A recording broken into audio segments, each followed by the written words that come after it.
Live from WTVO 17 and your home team, Eyewitness News at 5 starts now. A love of flying. The man killed in a plane crash at Rockford's airport is identified. Backing the blue on boats, supporters of local law enforcement take to the Rock River. We're there live. And moving in, freshmen see where they'll be living for the next year and the new rules as Northern Illinois University opens during a pandemic. Good evening, I'm Mimi Murphy. Eric is off tonight. The pilot killed in a plane crash at Rockford's airport is being remembered as an avid flyer. The Winnebago County coroner says 67-year-old Ron McAllister was taking off yesterday in his King airplane when it went down and burst into flames. He was from Movein, Illinois in Kane County. McAllister started a flying academy in Arizona. A friend posted on that Facebook page today saying McAllister was proud of all his grandchildren and children. And his love for aviation started early and only increased. The FAA is investigating the cause of the crash. A verdict is expected next week in the triple murder trial of Raheem King. King is charged with killing 3 of his friends on a party bus back in 2018. The Winnebago County judge heard witness testimony for 3 days this week. Today was closing arguments. King maintains he opened fire on the bus in self-defense. He took the stand in his own defense Wednesday. If found guilty, King faces life in prison. 2 known gang members are in jail tonight. A warrant was out for 25-year-old Corey Walker for aggravated fleeing. Yesterday, Rockford Police's gang unit found Walker's car near Blair Street and Barnum Road. They say he and a 17-year-old both had guns on them. Detectives also found amphetamines, cash, scales, and baggies in the car. Happening right now, dozens are gathering to show their support for local law enforcement, and they're gathering on the Rock River. Alexis Carpella joins us now live from Shorewood Park. Alexis, what's going on out there? Well, hey, Mimi, Shorewood Park is the starting point for the Back the Blue Boat Parade. And as you can see over my shoulder, there's over 30 boats here already. Now, once everyone is in the water, they plan on heading south on the Rock River. Some will drop anchor near the Jefferson Street Bridge. Others plan to drive past the State Street Bridge near City Market to show their support for local law enforcement. Earlier today, I spoke with County Board member Keith McDonald. He and his family are part of this parade. McDonald wasn't happy with the way the Back the Blue rally ended a few weeks ago, and he believes showing support from the river on their boats should avoid any conflict. I think it's important to do some positive shore support for law enforcement. So I thought that the best way to do that and not make their jobs any more difficult is to show our support from boats and be out on the river away from everybody where we can't be a problem, and just quietly show our support for law enforcement. Coming up at 6, I'll be live on the Jefferson Street Bridge to see what this boat parade looks like. But for now, reporting live in Rockford for your home team, I'm Alexis Carpello. All right, we'll check back with you. Thanks, Alexis. For the second time this week, Illinois' COVID-19 numbers are over 2,000. The state's reporting 2,208 new cases for a total of nearly 216,000. As of last night, 1,500 people were hospitalized, 350 of them in an ICU and 120 on ventilators. The state is also reporting 24 additional deaths. The Illinois Department of Health reports 20 counties at warning level. Counties get warnings when there are a lot of new cases. Whiteside County is the only area in northern Illinois on the list.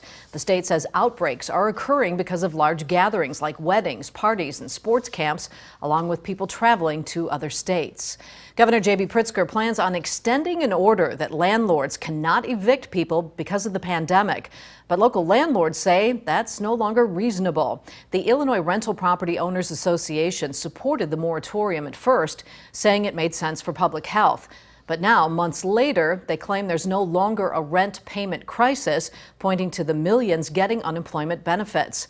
The group is worried, saying many landlords are working-class people renting out their investment properties. School will look very different this fall, especially for those leaving home for the first time.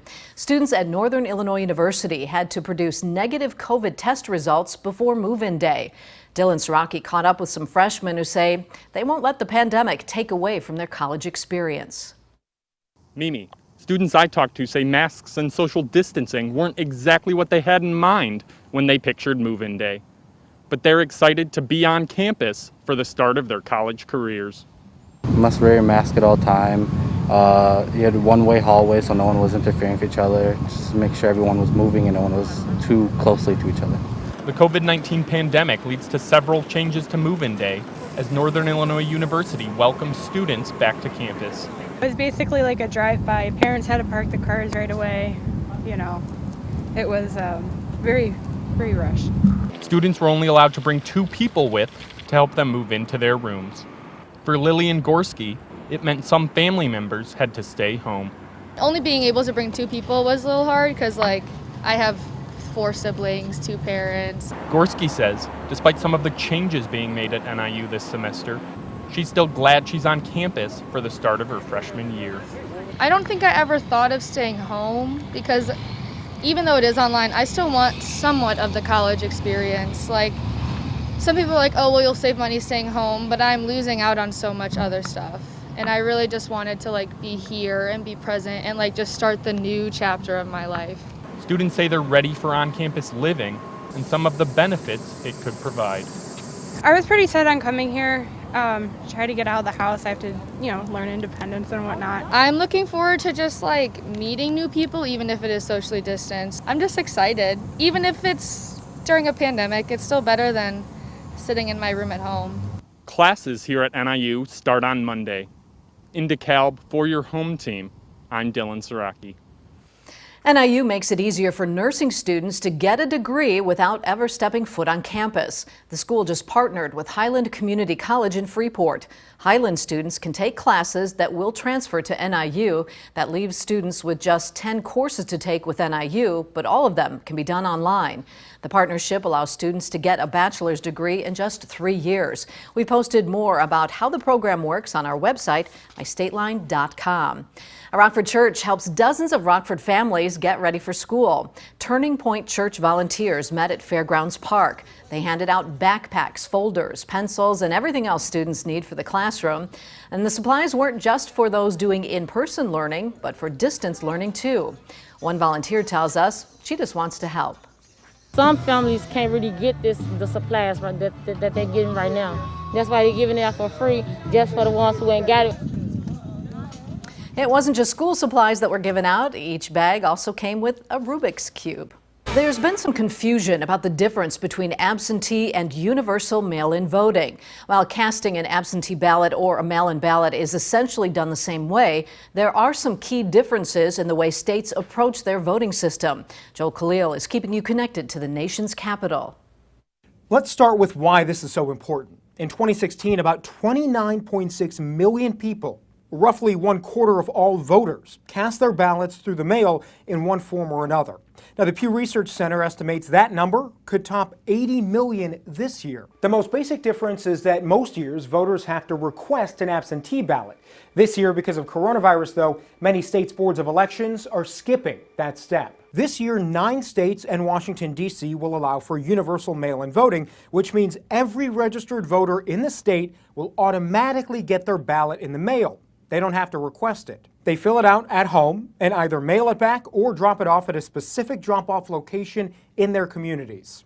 Now, 9 different states will also allow universal mail-in voting, except these 9 won't be mailing every voter a ballot. Instead, they'll mail every voter an application for a ballot. If voters fill it out and return it, they'll get their ballot in the mail. Now we'll get into absentee voting. This is when voters have to request that an absentee ballot be sent to them, and they need a valid reason for why they can't vote in person. In typical years before the coronavirus, somebody traveling out of state on election day, someone who is sick or handicapped, somebody whose job makes it impossible to go vote in person, all of those people would qualify for an absentee ballot if they request one.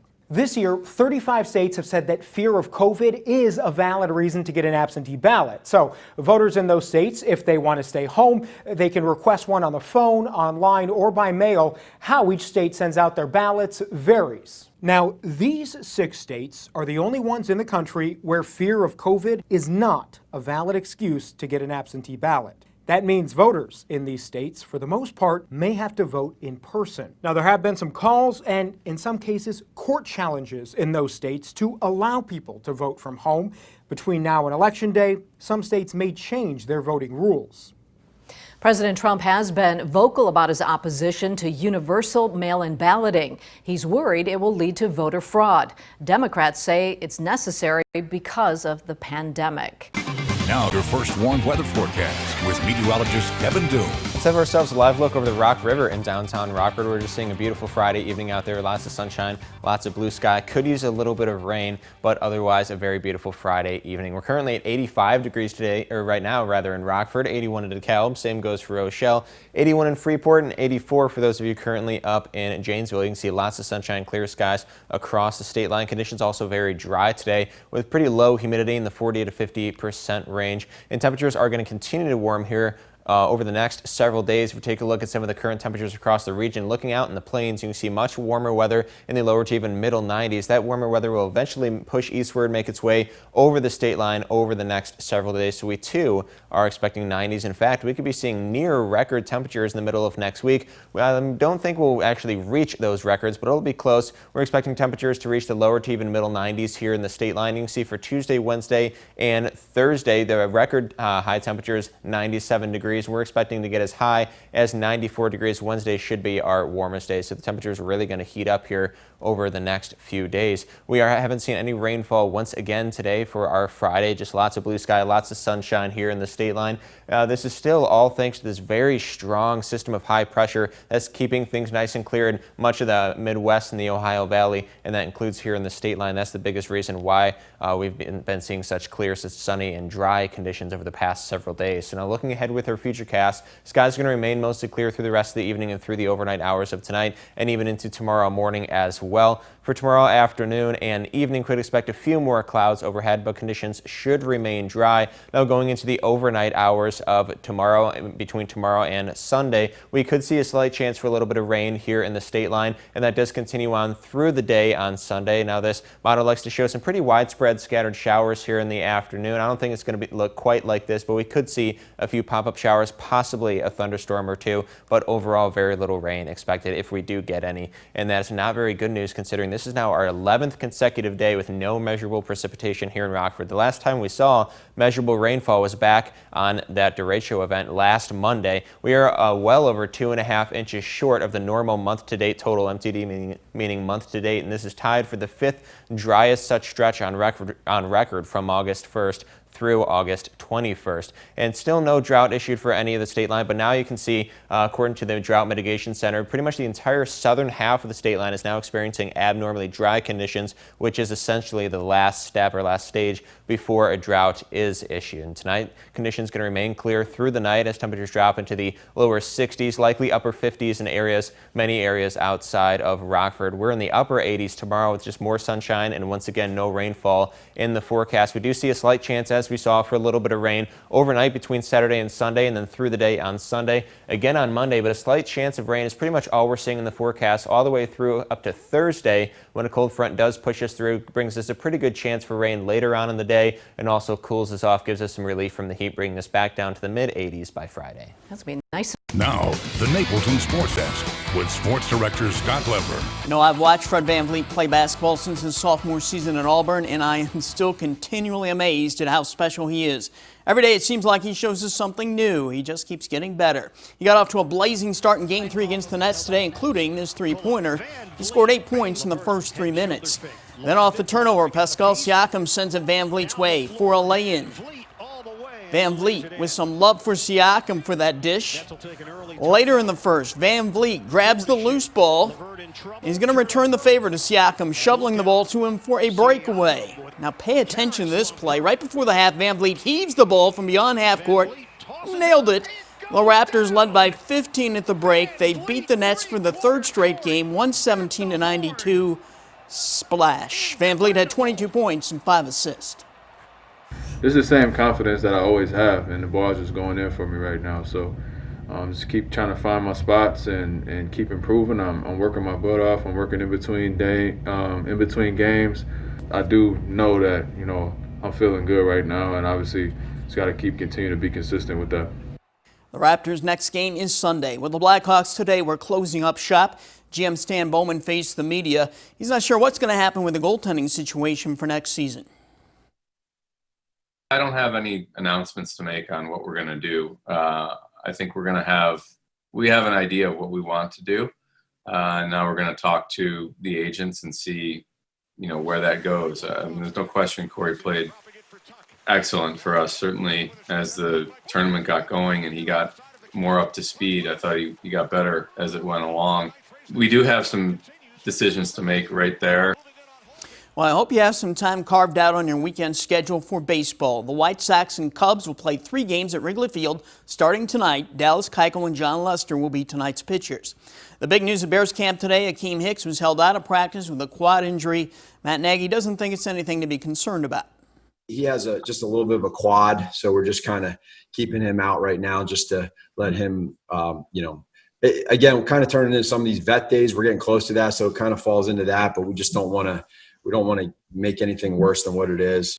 And a reminder, our new high school sports show Overtime debuts tonight. David Greenberg and I will bring you the latest news regarding high school football, features on fall sports athletes, a look back at Stillman's '99 state championship team, and our Battle of the Stadiums contest. That's Overtime tonight and every Friday night, live at 11 o'clock on Fox 39. We'll be right back.